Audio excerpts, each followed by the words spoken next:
Sonic Select Volume 9. I'm glad it has a table of contents with page numbers in it to immediately tell me what exact stories I've already read in it, and how to get to the ones I didn't read. The stories I've already read in it are the stories in RG Sonic that only exist to advertise the new game coming out. I'm skipping to page 59, because I never talked about the Secret Rings one before, since it was a Wii exclusive bonus content thing. It starts out with Sonic already with Shara, so you need to see the game's cutscenes to know how he got into her world. He tells her to stop calling him Master, talking as if this is the first time he said this, when he said that in the game as well. So is this recreating that cutscene? At least I'll be able to see this looking good this time, fully colored in. So after this wastes a few panels, Shara's curious about how Sonic seemed to know so many people who already exist in this world. She asks him if he read ahead. So she's lampshading the fact that in the game, Alibaba looks like Tails. What would be the point of lampshading it without explaining it? It just seems like too big of a coincidence that it literally is just that on Mobius, the Arabian Nights book has its characters resemble the Sonic characters, who didn't exist until thousands of years later. That only makes sense if the writer of the book had first traveled to another universe, where time moved at a different rate, so that they'd meet the Sonic characters to base the main characters' appearances off them. Mobius is Earth 1,000 years into the future, and if the Mobian Arabian Nights was written by humans during Earth time, my explanation would be the only way it makes sense that its characters wouldn't be humans. Either that, or the writer of the Arabian Nights time traveled into the future. It's too bad the story itself is insanely boring compared to the fanon I was just forced to come up with to cover for the writer's complete lack of creative drive and passion. Literally all that's happening is that Sonic's telling Shara about his friends, which of course is doomed to be so boring that you won't bother reading his dialogue, because you already know about his friends and how he feels about them. Shara doesn't comment on what he's saying about his friends in an interesting way.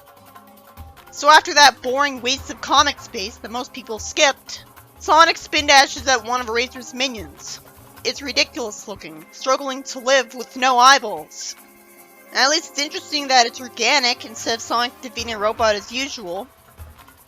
But the perk of him fighting robots is that there's nothing wrong with it.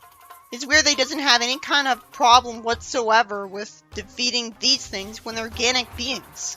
But I guess it makes sense because he's defeated a whole bunch of them by now, so he's used to it. He defeats in one hit and goes right back to listing off his friends to Shara. Anyone could write this. I do appreciate that Shara says it must be nice to have so many people to interact with, while she only gets to interact with her masters.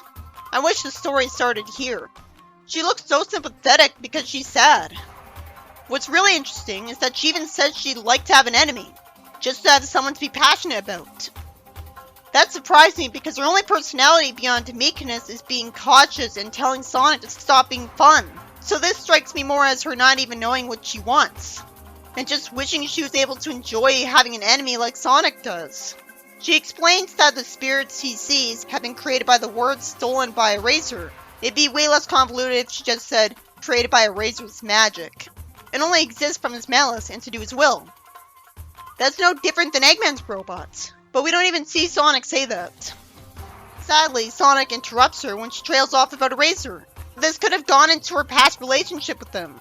Finally explain if he was actually nice to her at some point, to explain why she started dating him. She thanks him for saying that he's her friend.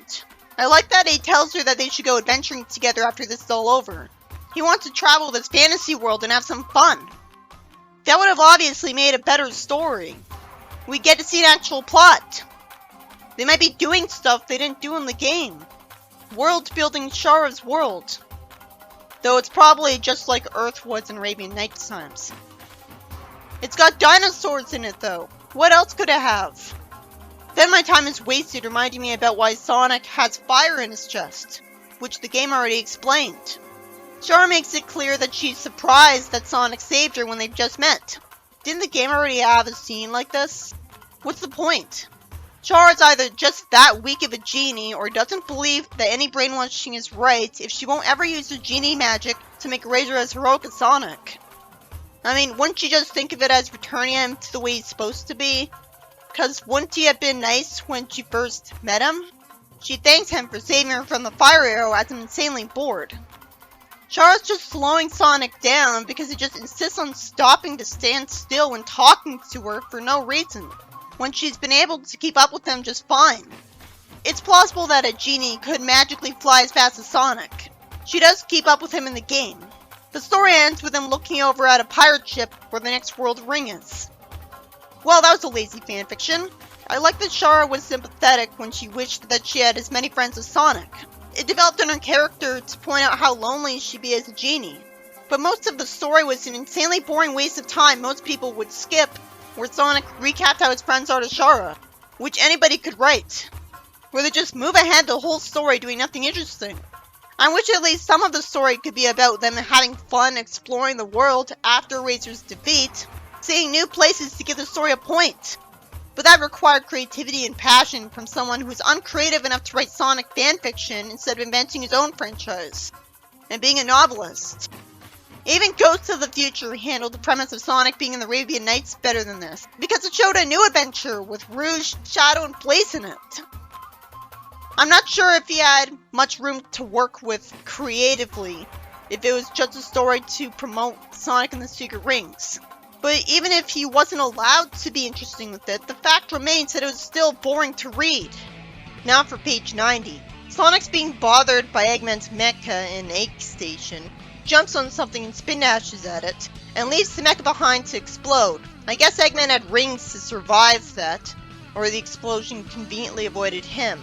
And Sonic's just assuming that, so that's why he doesn't feel guilty about getting him killed. Sonic lampshading that was another one of those load-bearing bosses obviously isn't better than, say, explaining why the place is exploding.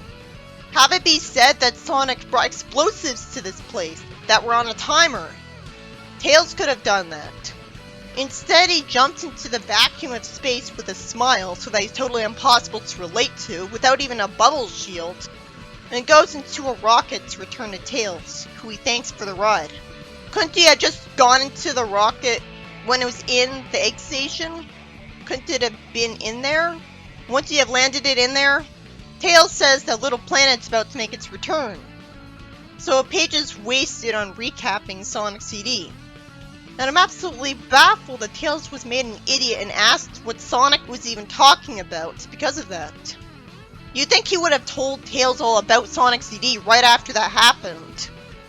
They're supposed to be friends after all. And Tails is talking as if Sonic became delusional and insane for a second. Tails notices that the little animals look scared, so the heroes assume that Eggman's back to his old tricks really soon. So Tails flies the plane with Sonic on the wing. It's very weird of Eggman that calls robots lovely. I'm more used to him trashing and insulting them for failure. He tells his robots to bring them more animals, and we see a damaged Metal Sonic. The story just ends with that. Well, that was completely pointless. It's literally just about continuing from the end of Sonic 4, and not telling a remotely interesting story, and just stating what we could have assumed happened after that. How did Tails know where to fly the plane next, to get to the first level of Episode 2? Who knows? The story was really boring and managed to be even worse than I expected because Tails was made a complete idiot out of by being confused by Sonic explaining the plot of Sonic CD. When everybody in the world would assume that they'd be close enough friends that it would have told them about all of this much sooner. And Tails wouldn't react to it like this. When that's all there really is to comment on, a minor, small, annoying moment, it means that the story was completely uninteresting and uninspired. Calling it cute would be giving it too much credit.